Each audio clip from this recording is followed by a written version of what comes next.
Hello and welcome to scrapbookingstation.com. In this video, I've got a sketch.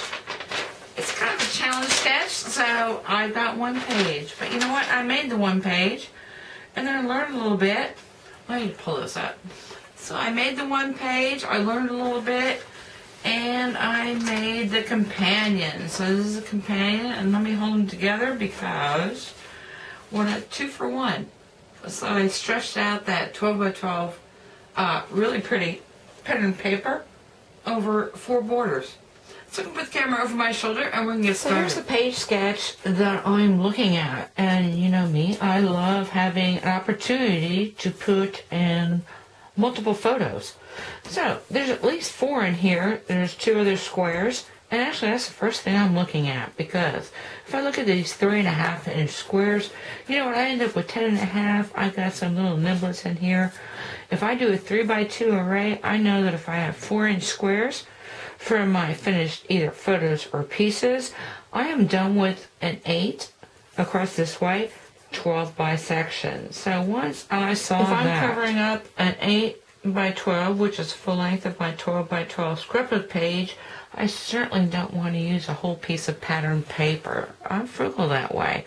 And so, what I mean by twofer is that I can use a single piece, and I love the borders in this, for a 2-page layout. Let me bring back my little sketch here.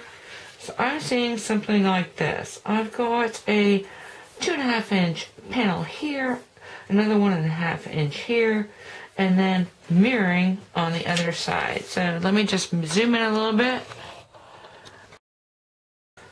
So what I'm envisioning is this, and even if these 2 pages were not somehow related, in this case I'm doing my Christmas videos with my getting ready for Christmas as far as decorations in my house. Even if they weren't related, I would still split these apart and save myself a chunk of pattern paper. We're going to talk more about that. Anyway, let me get to cutting. I've actually zoomed out as far as I can because what I wanted to show you. Okay, so here is this page. The other page, if you could see through this, is actually going to be something like the mirror. But again, I now have at least a 3 by 2 matrix that I can play with. And so the first thing I want to do is cut off 3 inches on each edge of my pattern paper, and this gives me a corner here and a corner here across 2 pages.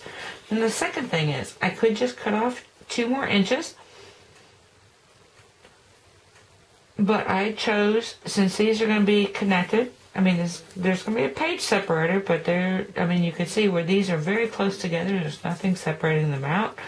I chose to have my 2-inch strips across the same piece of pattern paper. And so, rather than, because what you end up having left, if you got 3, 2, 2, 3, you end up having 2 1-inch pieces here. You know what? It's much easier before you cut this to actually cut quarter strips than it is to try and take a 1-inch piece and cut quarter strips. And so what I end up having is 8 edgings, which is going to work, I think. I think I'm going to need them. Okay, since I don't have a full piece of 12 by 12 paper, the first thing I'm going to do is take some of my shipping dunnage, and this actually came with this paper. What's great about it is 12 inches long. Now, you've seen me before use this for envelopes. I use this, for my scrap paper, so now I've got a great 12 by 12 to lay down these strips. I've used it for envelopes, so why toss it into the landfill? And I cannot pull out far enough, but what happens here, so this is my left side page, and when I come to the right side, I'm going to do exactly the same thing. And I can't take this whole photo. Let me get these borders on here. I've got 1/2 inch overlap for my 8 by 12 array, and I'll get settled and situated and show you these at least intermediate pieces.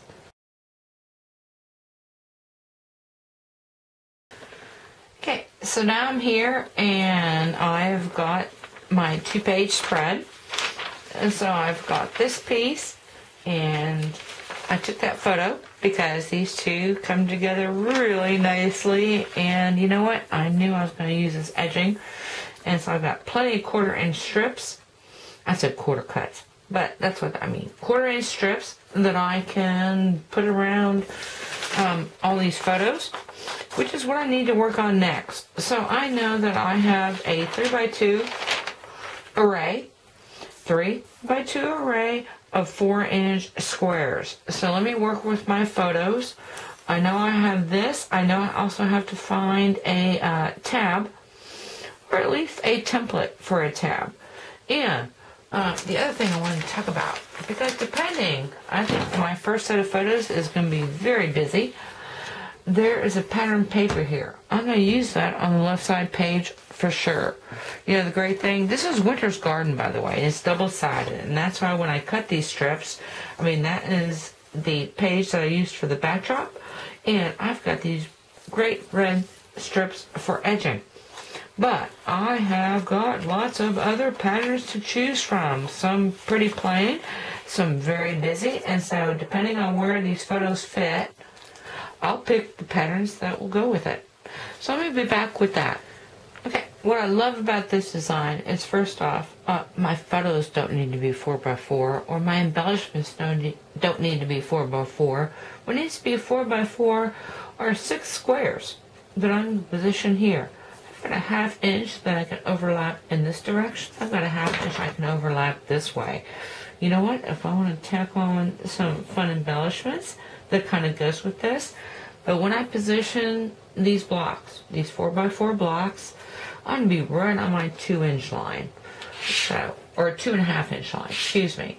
So that I have, again, my 12x8. And then I shouldn't have any seams in the middle, but you know what? I've got my strips if I want to do something with that. So, I think I'll be back with this finished page. And possibly the other. I did finish this page. I only made one kind of designer tweak, and that was to move this strip over another 1/4 inch. So I've got 2 3/4 and 1 1/4 on this side. That's where I left myself a little 1/2 inch overlay, so I can do things like that. I wanted to see more of this. There was not so much going on this side. Now, as far as embellishments, these embellishments, they all kind of stem off of the projects that I'm showing in this scrapbook page. The other thing is this tag, and it's also for journaling. I use the Labels collection, and I just cut a big one, split it at the top, because I could do that, and then put this over here. Heat embossed some white, and just journaled on top of some vellum. Anyway, let's go to the next page, because the first thing structurally that we're going to talk about is, of course, if I shifted my border over on that first page, I want to shift it over here. But there's a few more things that I'm learning with this page. Okay, the first off was I had a Christmas tree, and I really did cut out my Christmas tree and chop my Christmas tree, or crop my Christmas tree, to try and fit into a 4x4 square.